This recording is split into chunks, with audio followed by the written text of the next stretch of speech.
Hello, welcome to Jeannie's Art Adventures. I'm pouring over one that I did a few weeks back that just came really dull. It's on a piece of board. The idea is I've got a frame that fits this. It's actually the backing board out of a frame with a glazed front, and I thought I'd pour over that and just then I'd have one in a frame. You know, no reason, odd things that you do. What I want to do is kind of ring style pour and then tip it and tilt it and see what happens. And I'm always layering my colours the wrong way, so I just have to think I want the dark colours out first, don't I? So yeah, okay, I'm going to put a bit of white. This white is in the pot, but it's already mixed up. And dark, no, light colours first, wasn't it? Yeah. Yellow I've mixed, is a cadmium yellow I've mixed with a bit of white. The colours have all got, should I put it all in? Yeah. The colours have all got a couple of drops of coconut serum in. Right. This is a lovely rich magenta. And when it goes with that yellow, it's absolutely gorgeous. I'm going to leave a little bit in the bottom there. I'm not really sure. I think I've probably got too much paint here. But what I do when I've got too much paint is I'll show you all these little, I keep all these little bottles. You see them in there. And can't see what you're looking at there. I'll show you an individual one, like one of these. I've just put leftover paint in. It's got a little top on, and then it's just handy to reuse to add little highlights. I've got a different purple and a different blue there, and when I've poured this, I'm going to then pour a little of them on there. I've also got some gold, just a little bit of gold here that I've mixed up. I'm not going to add it in there because I always seem to lose my golds. I don't know why, but there you go. So what I'm going to do is pour it first and then add the gold on just before I tilt it. See how that works out. Right, I think that will do. A bit more of that maybe. This is like a really kind of rich purpley. It's a lovely rich violet. Not as transparent as a can't say dioxazine. But right, let's see. Pour away. See how this comes out. Come on. I love that bit where the colours just start merging and mixing. Of course, it would have been better if this was a square canvas, or even better if it was a round one, but we'll see. Like I say, I've put more of the lighter colours in and less of the dark one because it looked fine while it was wet, but excuse my arm, I'm just going to tilt that a little bit. I levelled this canvas out. I must have knocked it somewhere. My very first ring pour came out brilliantly, and I don't know what I've done ever since, but I've never got one quite as nice as that first one. But this one I'm kind of like not too hung up. I want some cell action in it as well, so that's, if I'm doing a straight ring pour, I don't put any silicone in, but I want a few cells to come out with this as well, so just to make it interesting. I love the way that the different colours pop through on cells. Right, tilt it back the other way. I hope I'm keeping it more or less in camera so you can see. I'm out of my shed and I've only got one of those little, well, I've got my Kindle tablet that I'm using to video with, and it's on one of those screw-on stick things, but cheap and cheerful. Does the job, but it's not brilliant. But then, neither's my painting. I'm not a professional photographer style thing. I just like to share what I'm learning. I've got a big globbit of something there. I hope that's going to fall off. Just put it down a minute while I flick that off. There we go. Right, down. Sometimes I put another canvas underneath just to catch some of the runoff, but I've got bits of paper and polythene under there. My granddaughter likes making jewellery with the bits, so it's not being wasted. It'll be going into some skins and things. Right. And I forgot, didn't I? I was going to put some of those extra purple bits on. Clever girl. and a bit of gold, and I haven't. Right, let's see if I can add a bit of that on now. The metallic blue's looking nice in there. I do love metallics, glitters and all that stuff. Right, I might just tilt my gold into one of these, if I can find an empty one. Empty-ish anyway.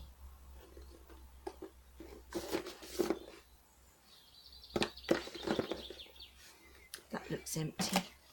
And then I can just, I want thinner lines, I don't want big thick lines of gold, so I'm just going to quickly give that a rinse.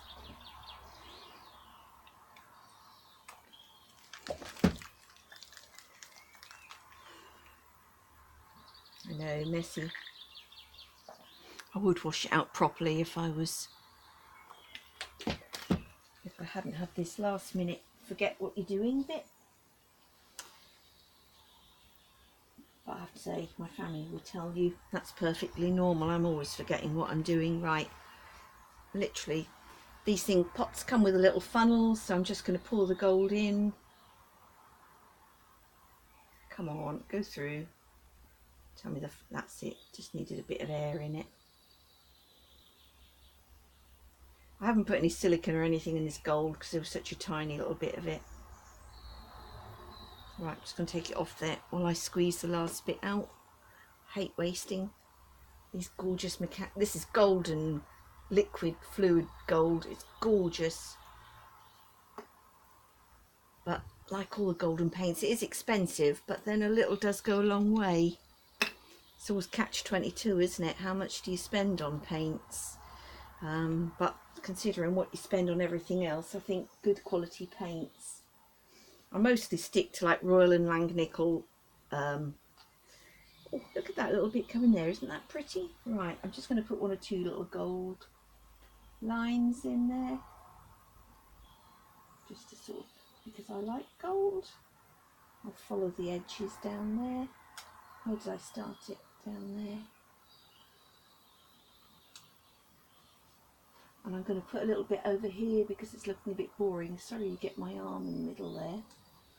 Maybe a bit more around. Gold against the purple is gorgeous. And what you can do with this as well, with the little things, is actually put them underneath and let it run through, and then it kind of sometimes pops up with little cells. But we'll see in a minute when I get a torch on it.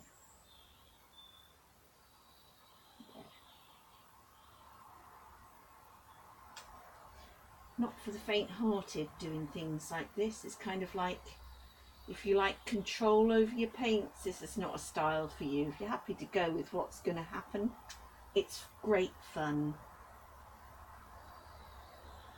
Right, maybe a little bit round here.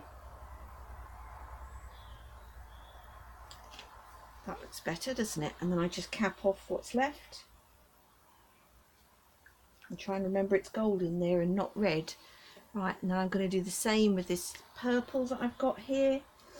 Might add a little bit of purple in sort of like these edge bits. There. If I do it next to that one, you can see how it's a different purple. This is dioxazine purple. It's a much deeper one.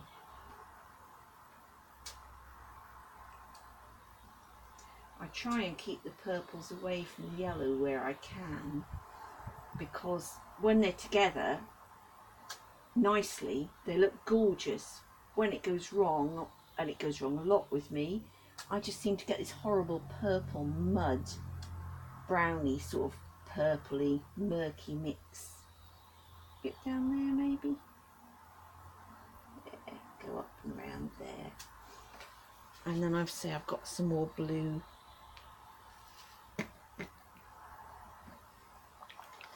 Not quite sure what colour blue this was. I think it's a sort of a darkish one, but mixed with some white. So I'll just put a bit on the corner first. Oh yeah, that's not too bad. Just check and see what it is. Yeah, put it in some of the darker areas and it'll just lift it a little bit. Actually, it's come out quite a nice blue. It was a really, really dark, almost Prussian blue, and I put it in here with a bit of white and just actually mixed it up in the pot. So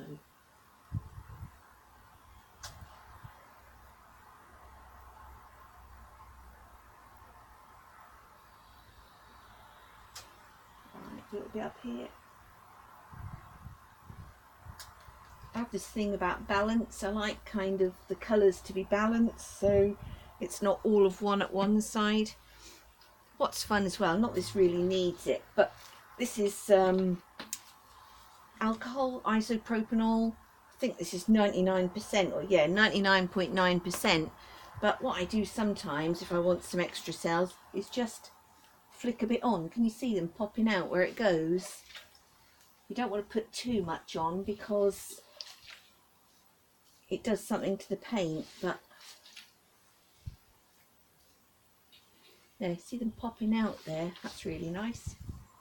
So I just flick them over bits, and then what happens as well, if you ever get them like little dendrites, little ferny patterns, the alcohol does that to them. Yeah, you can see some nice ones coming up here in the purple. I'll see if I can just lift this up and show you them, because they might disappear by the time it's dried, but yeah, my hands smell like hospital now. Right, camera, can I get it up there? I don't know if you can see them. They're up in this, up in that top corner there. Right, oh no, I can't get it close enough, but if you can see them there, and there's some more down there, that's the purples coming through there. Right, I'm going to put my torch on it now. I could just leave it like that if I wanted it. I quite like it like that, but I also like seeing, I'm a bit in the what will happen person, so my gas torch, come on, go. That's it. It should light itself, but the clicker's gone. Right. I'd really like it if some of that lighter colour would pop out from here. Yeah, like that. Again, because you've got alcohol on here, be careful. I always have a fire. Oh, you can really see those dendrites coming out now. I'll lift them up again in a minute. See if I can turn the canvas the other way. But yeah, I always have a fire extinguisher in here with me, just in case. Haven't had to use it yet, but you never know. I've also got the door open there, the window open there. That's why I haven't got any like breathing mask or anything on, but you do have to be careful with the paint fumes. You'll notice I'm hanging over it a bit close, but that's because I've got duff eyes and I can't see very well. So I have to get really close to see actually what's happening, but that's fun. I think that's probably it for now. Yeah, I'm pleased with that. I hope it dries that way and not as dark as before. I'll just see if I can turn that and lift it up so you can get a good look at some of them in that bottom corner down there, them little dendrite shapes. They're the little bits that look almost like sort of tree ferny shapes. Can you see them down there? They're really pretty. So, and it's just the alcohol seems to sort of push the paint outwards, and that's the way it comes out. So thanks for watching. This is going to take 2 or 3 days to dry. When it's dry, I'll pop it up on my blog showing you what it's turned out like. And yeah, they always dry a bit duller, and then usually varnishing brings them back, so that'll be fun. Yeah, you can see now, look, my little bits of gold and my little bits of darker purple have just given it, I mean, I could tilt it and spread them further, but I like it just as it is, with those little extra touches. So thanks for watching. Bye.